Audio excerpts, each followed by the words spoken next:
السلام علیکم. جی تو یہ پیاسنگ episode number 17 and hope so you are enjoying the اوٹ پٹانگ twist. So let's start. Zulkifl کے لیے اس وقت حشر کا میدان سج گیا ہو جیسے اسے سے کچھ بولا ہی نہیں جا رہا تھا. ایک طرف بہن تو دوسری طرف بیوی. شمشاد آغا اسے گھور رہا تھا وہ کچھ بولے جبکہ وہ خاموش کھڑا تھا. وہ کیا بولتا اب، اور اس کے الفاظ ہی گم ہو چکے تھے. اس میں ہمت ہی نہیں رہی تھی. شمشاد آغا، زرجان بلوچ خان ماری کو طلاق دو. ان سب میں سے کسی کو بھی توقع نہیں تھی وہ یہ کہے گا. وہیں مہرش ویسے ہی اس کے وجود پر نظریں ٹکائے تھی. بس وہ کسی طریقے بول دے وہ اس پر یقین کرتا ہے. اس کی زندگی کی بہاریں لوٹ آتی، مگر یہاں ایسا کچھ نہیں لگ رہا تھا. تو کیا تم میری بہن کو طلاق دے دو گے؟ مہرش کا سر نفی میں ہلا. اس کے لب ہل ہی نہیں پا رہے تھے. وہ روکنا چاہتی تھی شمشاد کو یہ الفاظ کہنے سے بھی، مگر اس کی زبان جیسے ہلنے سے قاصر ہو چکی تھی. شمشاد آغا، وہ روز اول سے میری ہے، زرجان تمہاری نہیں تھی. وہ اس نکاح پر راضی نہیں. مجھے انتہائی قدم اٹھانے پر مجبور مت کرو. وہ 2 قدم آگے ہوتے غصے سے بولا. اس نے اپنی حالت کو کمپوز کر لیا تھا. وہیں وہ مہرش کو دیکھ رہا تھا جس کی نقاب کی پٹی گیلی ہو چکی تھی. اس نے مٹھیاں بھینج کر خود کو قابو کیا. مہرش کا رونا اسے زہر لگ رہا تھا. میں طلاق نہیں دوں گا. وہ بھی ڈٹ گیا. ذوالکفل غصے سے اس کی طرف بڑھا تھا جب کسی نے اس کا بازو تھاما. وہ رک گیا تھا، مڑ کر اسے دیکھنے لگا جو تڑپ اٹھی تھی. زرجان کھڑی اس کا بازو تھامے نفی میں سر ہلا رہی تھی. اس کے ہونٹ کپ کپا رہے تھے، آنسو نیچے گر رہے تھے. ذوالکفل کے پیروں میں زنجیریں سی بندھ گئی ہوں جیسے. بالا جب آگے ہو کر زرجان کو نہیں پکڑا، حالانکہ وہ شمشاد کی ٹانگیں توڑنا چاہتا تھا. بھائی نہیں. ذوالکفل اسے سینے سے لگایا. وہ مزید شدت سے رونے لگی. شاہنواز سمجھ ہی نہیں پا رہا تھا یہاں کون کس بات پر جھگڑ رہا ہے. چاہتا تو وہ بھی تھا شمشاد آغا کا منہ توڑنا جس نے اس کی شادی کے دن خراب کیے، اسے ماہپری سے دور کیا، مگر وہ مہرش کو تکلیف نہیں دینا چاہتا تھا جس نے ہر قدم پر ان کا ساتھ دیا تھا. اگر شمشاد نے گناہ کیا تھا تو مہرش ان گناہوں کو اپنے اعمال سے دھو بھی رہی تھی. وہ اس وقت بے بس تھا، شمشاد کا منحوس چہرہ دیکھنے کے باوجود بھی ایک جگہ کھڑے رہنے پر. کیا چاہتی ہو پھر تم؟ کیا طلاق نہیں لینی اس سے؟ زرجان نے اس کے سینے سے لگے ہی نفی میں سر ہلایا. وہ مجبور ہوتے اس کے اپنے سینے میں چھپے سر کو دیکھنے لگا. پھر بالاج اور شاہنواز کو دیکھا. وہ اس کی بات نہیں سن سکتے تھے. زلفی نے کہا مذاق تو نہیں ہوتا. ایک نے انا میں قائم کیا اور دوسرا دشمنی میں توڑ دے. میں موقع دینا چاہتی ہوں اس زندگی کو. بے بس ہوتے شاہنواز کو اشارہ کیا. نازی زرجان کی ساری پیکنگ کر کے لاؤ. شمشاد نفرت بھری نظریں اس لڑکی پر ڈالیں جو چہرہ ذوالکفل کے سینے سے نکال ہی نہیں رہی تھی. وہیں اس کی بہن ایک سائڈ دیوار سے چپکی رو رہی تھی، نہ اسے پاس آنے دے رہی تھی. وہ تو مجبور سا کھڑا تھا. زرجان کہیں نہیں جائے گی. میں ایک حیوان کے پاس اسے نہیں بھیجوں گا. وہ غصے سے بولا. ذوالکفل کی یہ بات چبھی تھی اسے. وہ کیسے بھیج دیتا اسے حویلی میں اپنی بہن کو جہاں ان کی سسکیاں دفن تھیں. بالاج مرا نہیں ہوں ابھی، میں فیصلے کرنے کو زندہ ہوں. وہ تحمل سے آنسو اندر اتارتے بولا. ہماری زندگیوں کے فیصلے کر کے تم خوش نہیں ہوئے؟ ماہپری سے اس کی پسند نہیں پوچھی، مجھ سے میری نہیں پوچھی. بچپن کے نکاح کو ہمارے گلوں میں ڈال دیا. ہم تو یہ زبردستی کا ڈھول بجا رہے ہیں. میں اپنی بہن کے ساتھ ایسا کچھ نہیں ہونے دوں گا. شاہنواز دیکھ رہا تھا کس کی سنیے جب ذوالقفل زرجان کو وہاں چھوڑے خود اوپر چلا گیا۔ بالاج اس کے جاتے ہی زرجان کو ساتھ لگائے صوفے پہ بیٹھا۔ اس کو یقین نہیں آ رہا تھا ذوالقفل اسے بھیجنے کو مان چکا ہے، جو کچھ ہو چکا ہے اس کے بعد بھی۔ وہ جب واپس آیا اس کے ہاتھ میں 2 بیگ تھے، یقیناً ان میں زرجان کے کپڑے تھے۔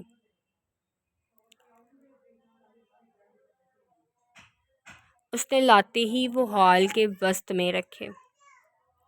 شاہنواز جاؤ گل کو لاؤ، بالاج آج ہی اسے طلاق دے گا، وہ اپنے گلے سے یہ توک نکال دے گا آج۔ بالاج نے سر اٹھا کر اسے حیرت سے دیکھا۔ ان سب میں کسی کا بھی دھیان مہروش پر نہیں تھا۔ ذوالقفل ابھی زرجان کی بات ہو رہی ہے۔ قدیر صاحب کے دل کو کچھ ہو رہا تھا۔ پہلے بالاج کے الفاظ اور اب ذوالقفل کی بات۔ کیا ان کی بیٹی اتنی بے مول تھی؟ اور وہ خود کیا کچھ نہیں خریدتی رہی اس شخص کے لیے؟ انہیں اپنی بیٹی کے لیے رونا سا آ گیا۔ ابھی حازم بلوچ کی اولاد کی بات ہو رہی ہے جو اپنی بات کا پاس تک نہیں رکھ پا رہی، جیسے وہ ضدی اور خود سر ذوالقفل لوٹ آیا ہو۔ شمشاد آغا اپنی بہن کے سر کے صدقے میں دیتا ہوں میں تمہیں وہ 70 گاؤں اور ان کی حکومت، مگر جس دن اسے تکلیف ملی تمہارے پاس چھپنے کو 1 گاؤں بھی نہیں چھوڑوں گا۔ اسے وارن کیا تھا ذوالقفل نے، جس کی اپنی جان اپنی بہن میں اٹکی تھی۔ زرجان کہیں نہیں جائے گی، وہ دہاڑا۔ زرجان کو اپنے پیچھے چھپا لیا۔ زرجان جاؤ۔ وہ بالاج سے ہاتھ چھڑاتے آگے آئی۔ تم اپنی 2 دن پہلے بنی بیوی کے لیے اپنی بہن قربان کر رہے ہو؟ بالاج کی بات ختم ہوتے ہی وہاں ٹھا کی آواز گونجی۔ بیوی بیوی ہوتی ہے، 2 دن پہلے بنی یا 200 سال بعد۔ پہلے بھی کہا تھا وہ بھابھی ہے تمہاری، تمیز سے نام لیا کرو۔ ہر شخص تمہاری طرح حیوان اور جاہل نہیں ہوتا۔ وہاں کسی کو اس تھپڑ کی امید نہیں تھی۔ زرجان سیدھا ذوالقفل کے سینے سے لگی، جیسے ڈر گئی ہو۔ وہیں اس کی نظریں شمشاد پر تھیں جس کے چہرے پہ ہلکی مسکراہٹ تھی۔ بھائی آپ میرے لیے بابا کے نام سے وابستہ زمینیں مت چھوڑیں، بابا کی جگہ تھی وہ، آپ وعدہ کریں اس جگہ پر حازم بلوچ کے بچے بیٹھیں گے۔ امید سے اسے دیکھتے اس نے ہاتھ پھیلایا، آواز ہلکی تھی۔ ذوالقفل نے ہاتھ اس کے ہاتھ پر رکھا۔ وہیں شمشاد سمجھ نہیں پا رہا تھا اب وہ کون سا کھیل کھیل رہی ہے۔ بالاج زرجان کو جاتے نہیں دیکھ سکتا تھا، وہ وہاں سے ہی چلا گیا۔ ذوالقفل نے اسے شمشاد کی طرف بڑھایا۔ زرجان اپنا خیال رکھنا، جب ملنا چاہو مجھے کال کر دینا، میں آ جاؤں گا۔ اس نے اپنا پرائیویٹ نمبر والا موبائل نکال کر اسے تھما دیا۔ وہ لیتے شمشاد کی طرف بڑھی۔ شمشاد نے مہروش کو دیکھا، پھر زرجان کے ہونٹوں پر چھائی طنزیہ مسکراہٹ کو۔ زرجان اچانک شمشاد کے پاس آنے کے بجائے مہروش کی طرف بڑھ گئی، بغیر کچھ کہے اس کے گلے سے لگ گئی۔ اس کی نظریں صرف ذوالقفل کی طرف تھیں۔ زرجان کے گلے لگنے پر اس نے زرجان کے گرد ایک بازو ڈالا۔ وہ ذوالقفل کی بہن تھی، اس کا خون، وہ چاہ کر بھی بے اعتنائی نہیں برت سکتی۔ بھابھی مجھے بلیک میل کیا تھا آگا نے، وہ بھائی کو مروا دیتا اگر میں یہ نہیں کرتی۔ وہ آپ کو بھائی سے الگ کرنا چاہتا ہے، آپ کی نظروں میں اچھا بھی بنا رہنا چاہتا ہے، پلیز مجھے معاف کر دیں۔ اس کے کان میں سرگوشی کرتے وہ اس کے سامنے ہوئی۔ مہروش اس کا چہرہ دیکھا، وہاں سے نظریں پھسلتے اس کی گردن پر گئیں جہاں سرخ نشان تھے۔ زرجان کے چہرے پہ چھائی ندامت اور بے بسی دیکھ اس نے چہرہ شمشاد کی طرف موڑا۔ وہ بے بس سا کھڑا تھا۔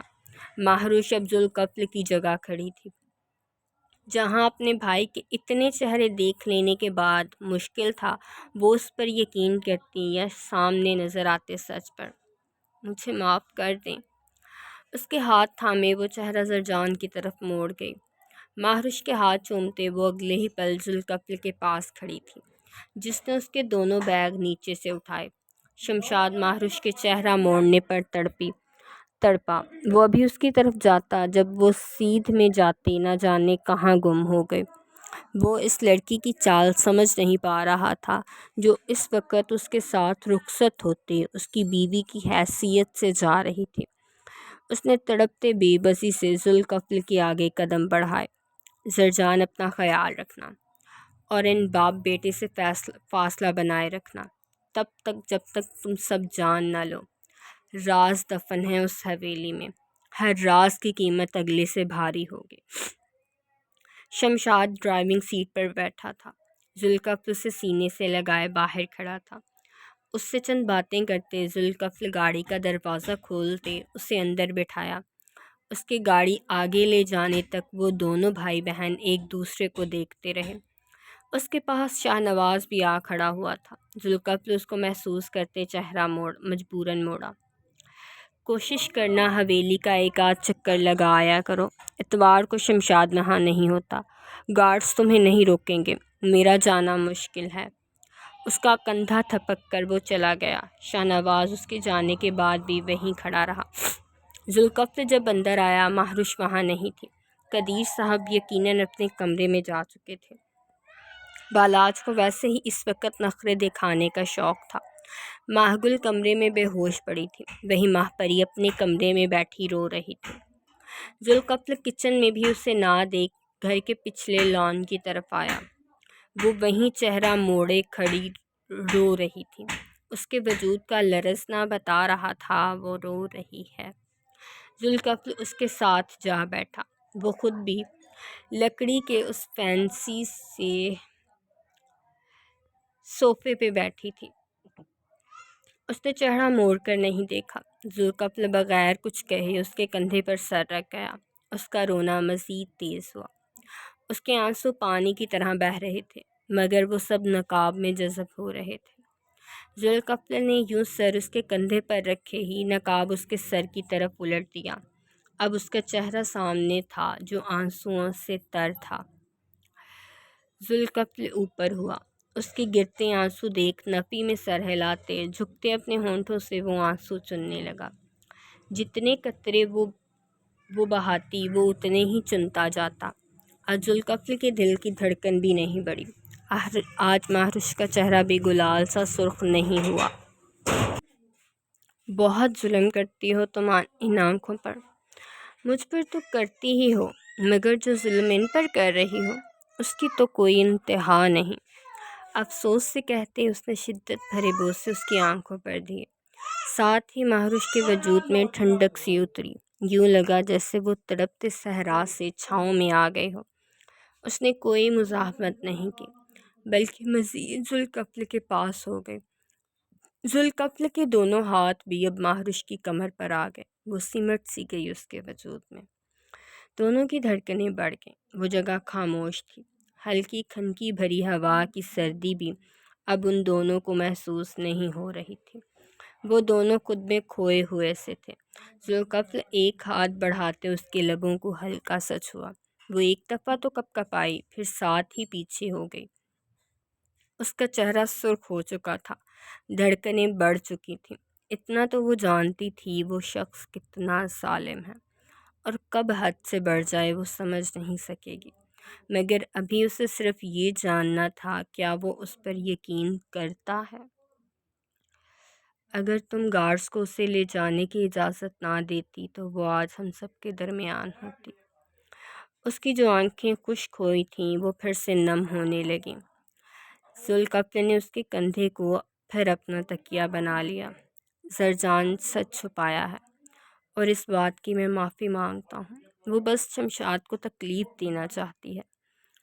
اس نے اس شخص کو دیکھا جو یقین بھی عجیب انداز میں تھما رہا تھا۔ میں اسے سب کے سامنے جھوٹا نہیں کہہ سکتا تھا۔ میں بچپن سے اب تک کبھی اس کا ساتھ نہیں چھوڑا۔ جانتا ہوں غلط کیا ہے میں نے آج، مگر آئی ایم سوری۔ اس دفعہ سوری کے ساتھ اس کا گال بھی چوما۔ وہیں وہ اس معافی پر صدقے باری چلی گئی تھی۔ مجھے ڈر تھا آپ مجھے قصوروار سمجھیں گے۔ ذوالکفل اس کے کندھے کے گرد ہاتھ ڈالتے اس کا سر اپنے سر کے اوپر رکھا۔ تمہاری معصومیت پر تو شیطان بھی ایمان لے آئے، میں تو پھر بشر تھا۔ وہ ہلکا سا مسکرائے۔ ذوالکفل اس کی مسکراہٹ کی چمک محسوس کی تھی۔ زرجان کے لیے دعا کرنا، میں اسے ماں بن کر سنبھالا ہے، مر جائیں گے ہم تینوں بھائی اگر اسے کچھ ہوا تو۔ اس نے ہاتھ ذوالکفل کے بالوں میں ڈالا۔ اس کی فکر وہ محسوس کر سکتی تھی، مگر یہ نہیں بتانا چاہ رہی تھی زرجان جاتے ہوئے اس کیا کہہ کر گئی ہے۔ میں بھی آپ کے وجود کا حصہ ہوں، ماں کے لیے اپنی بیٹی کے لیے دعائیں کرنے میں کیا حرج؟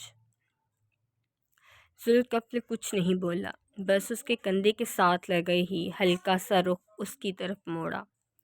مہرش اسے نہیں چھیڑا، اسے لگ رہا تھا وہ سو گیا ہے شاید، جبکہ وہ کہیں کھویا ہوا تھا۔ آپ نے مجھے ڈرا دیا تھا، وہ اس کی بات سنتے اپنے خیالوں سے نکلا۔ میں خود ڈر گیا تھا۔ بہنیں بہت پیاری ہوتی ہیں مہرش، اور دشمن کے ہاتھ میں اس کا ہاتھ دینا قیامت جیسا لگتا ہے۔ جب آپ جانتے ہوں آگے تکلیف ہے، موت سے بدتر تکلیف۔ وہ اب صرف دعا کر سکتا تھا، یا اس کی کال کا انتظار جو وہ کرے اور وہ دوڑا چلا جائے۔ شمشاد اسے ہرٹ نہیں کرے گا۔ ذوالکفل تلخی سے ہنس دیا۔ ماہپری سے اس نے اتنا بڑا جھوٹ بول دیا ہے کہ اب مجھے یہ امید بھی نہیں رہی اس سے۔ وہ جانتی تھی وہ کس قدر نقصان کر چکا ہے ان کا۔ سوری، جھکے سر سے کہا جب ذوالکفل اس کے کندھے پر ہلکا سا کاٹا۔ وہ سسکی ساتھ تھی، حالانکہ اس نے کاٹا صرف لبوں سے تھا، مگر اس کی جان اٹک گئی تھی۔ اس نے دل پر ہاتھ رکھا جو اس کے اتنے سے لمس پر باہر آنے کو بے تاب سا ہو گیا تھا۔ ذوالکفل خان ماری کی بیوی ہر ایرے گہرے کو سوری بولے مجھے گوارا نہیں۔ مہرش اس کو دیکھا، پھر لب دبائے۔ آپ تو میرے سر کے تاج ہیں، ایرے گہرے کیسے ہوئے؟ ذوالکفل کو دھیمی آواز کا یہ خوبصورت اعتراف بھایا تھا۔ اس کے لبوں پر آتی دھیمی مسکراہٹ نے بتائی تھی یہ بات۔ مگر مجھے بھی حق نہیں اپنی بیوی سے بلا وجہ سوری بلوانے کا۔ غلطی جس کی ہو سوری بھی وہی کرتا ہے۔ آج تو غلطی ہی میری تھی، سوری مجھے کہنا چاہیے۔ مہرش کو سمجھ نہیں آ رہی تھی اپنی قسمت پر رشک کرے یا سجدے میں گر جائے۔ سحر کا وقت ہو رہا ہے۔ وہ جانتے ہی نہیں تھے اس تماشے میں 4-5 گھنٹے گزر گئے۔ ٹھہر کر چلی جانا۔ مہرش بے بسی سے اسے دیکھا۔ پلیز، ویسے بھی آج میری نماز لمبی ہوگی۔ ذوالکفل اسے حیرت سے دیکھا، آنکھوں میں سوال تھا، کیوں؟ اتنا پیارا شوہر ملنے پر شکرانے کے نفل بھی تو ادا کروں گی نا۔ اس کے لبوں پر دھیمی مسکراہٹ چھا گئی۔ مہرش اس کے ہاتھ اپنے گرد دیکھے۔ ذوالکفل جانتا تھا وہ یہ ہاتھ خود نہیں ہٹائے گی، اور یہی ادائیں اسے مار رہی تھیں۔ مہرش اس کے چہرے کو مسکراتی نظروں سے دیکھتے وہاں سے چلی گئی۔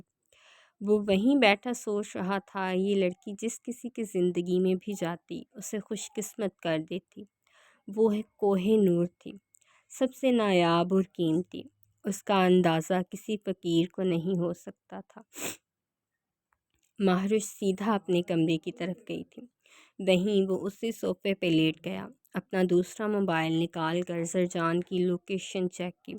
وہ لوگ ابھی رستے میں تھے۔ اس نے سانس بھرا، موبائل پاکٹ میں ڈالتے اسے اب بس انتظار تھا کب اور کیسے بس زرجان واپس آ جائے۔ شمشاد انسان نہیں حیوان تھا، وہ بالات سے بڑا حیوان تھا۔ زرجان کی آنکھوں میں نظر آتی ضد دیکھ ذوالکفل نے اسے شمشاد کے ساتھ بھیج دیا تھا، ورنہ وہ کبھی نہ بھیجتا۔ شمشاد آغا مردے کی بوٹیاں تک چبا جانے والا انسان تھا۔ وہ لاش کے گل سڑ جانے تک دشمنی یاد رکھنا، اس کے لیے دشمنی مر جانے سے نہیں مٹی ہو جانے سے ختم ہوتی۔ کیسے ممکن تھا ایسا شخص اس کی بہن کو سکون سے اپنے پاس جینے دیتا؟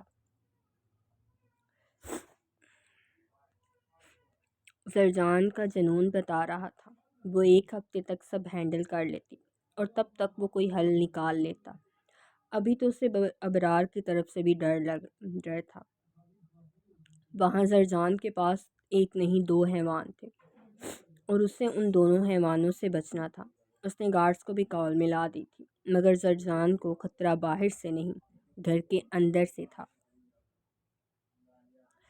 وہ گارڈز تو صرف باہر کے خطرے کو روکتے، مگر اس نے زرجان کے لیے اس گھر میں ایک نئی نوکرانی بھجوا دی تھی۔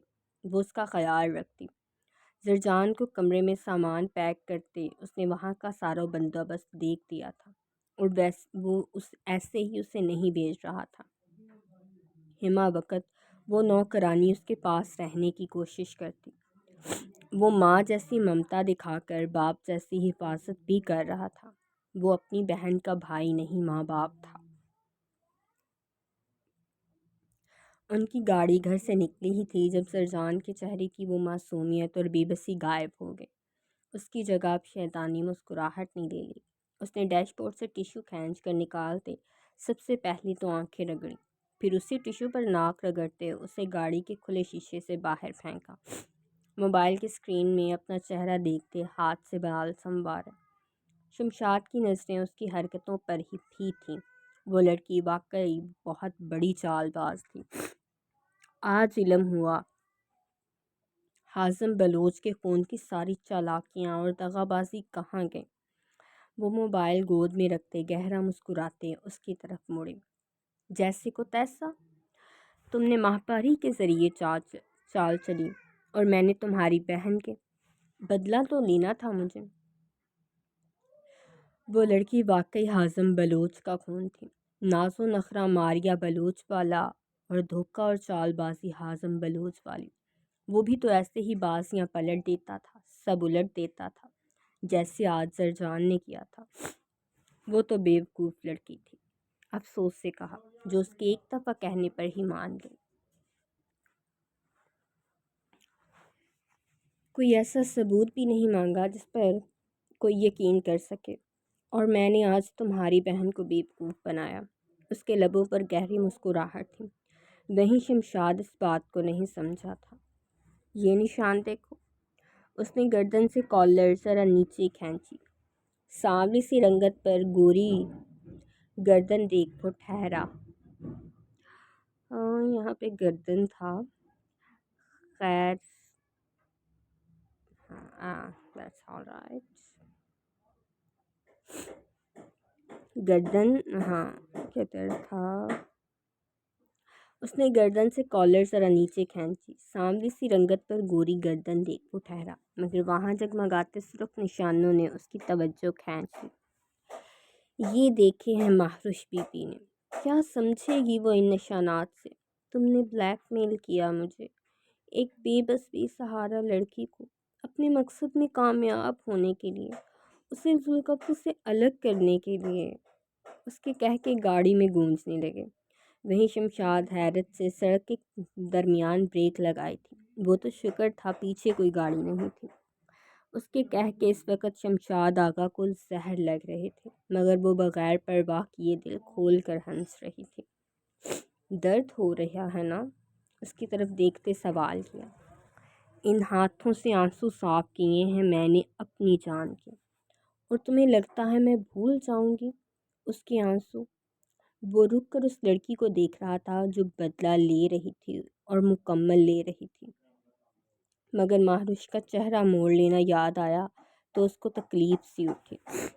مہروش مجھ پر یقین کرے گی، وہ جانتی ہے میں ایسا نہیں کر سکتا۔ اس نے خود کلامی سی کی تھی۔ اچھا تو مجھے اغوا کس نے کروایا تھا نکاح کے لیے؟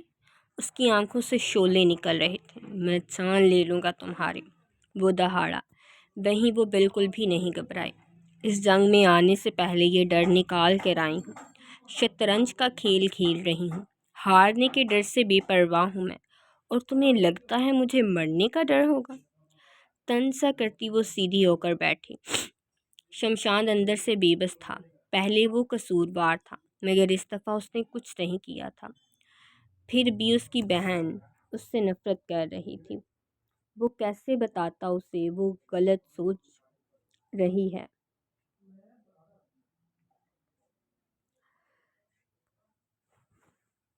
اس نے ایسا کچھ نہیں کیا، وہ اسے دھوکہ نہیں دے سکتا، اس سے جھوٹ نہیں بول سکتا۔